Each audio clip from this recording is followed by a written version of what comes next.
விவசாய நண்பர்கள் அனைவருக்கும் வணக்கம். நாங்கள் சுவாதி ஆர்கானிக் ஃபார்ம்லேருந்து பேசுகிறோம். நீங்கள் உங்கள் ஃபார்மில் கோழி வளர்க்குறீங்க அப்படின்னா 10லேருந்து 20 வாழை மரம் கண்டிப்பாக வளர்க்குறது நல்லது. என்ன ரீசனுக்காகன்னு பார்த்தீங்கன்னா, வாழை மரம் நீங்கள் குலை வெட்டினதுக்கப்புறம் ஒரு 2 வாரத்துக்கு ஒரு வாழை மரம் கிடைச்சா கூட அந்த இலை, தண்டு, கீரை எல்லாத்தையுமே ஓரளவுக்கு நார்மலான சைஸில் வெட்டி நீங்கள் போட்டிங்க அப்படின்னா கோழிங்க உப்பாக சாப்பிட்டுடும். தீனி செலவும் குறையும்.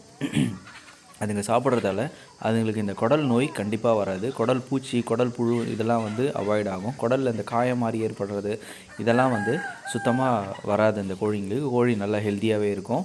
இது ஒன்று. ரெண்டாவது ரீசன் என்னென்னு பார்த்தீங்கன்னா, நீங்கள் ஒரு தடவையும் இந்த வாழை மரம் வெட்டும்போது கண்லேருந்து வர்ற அந்த சாறு கோழிங்க தானாகவே போய் குடிக்கும். ஸோ அதுவும் அதுங்களுக்கு ஒரு பெரிய பெனிஃபிட்ஸ் தான்.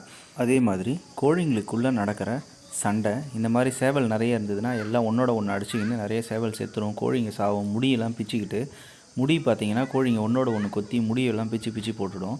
ஸோ இந்த மாதிரியான பிரச்சனைலாம் இருக்காது. வாழை மரம் நீங்கள் எவ்வளோ போடுறீங்களோ கோழிங்க அதில் கொத்துறதுலையும் அதை தின்றதுலையும் கான்சென்ட்ரேட் பண்ணும்போது அதிகமாக அதுங்களோட எனர்ஜி இதை கொத்துறதுல செலவாகும்.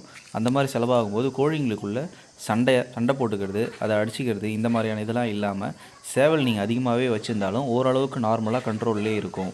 அதே போல் பார்த்தீங்கன்னா, நீங்கள் ஒரு தாட்டியும் வாழை மரம் வெட்டுறதுக்கப்புறம் சின்ன கண்ணுங்க வரும். அந்த கண்ணும் இந்த மாதிரி உங்களுக்கு டைம் கிடைக்கும் போதெல்லாம் அறுத்து கீழே போடுறத விட அதையும் துண்டு பண்ணி போட்டிங்கன்னா கோழிங்க சுத்தமாகவே சாப்பிடும்.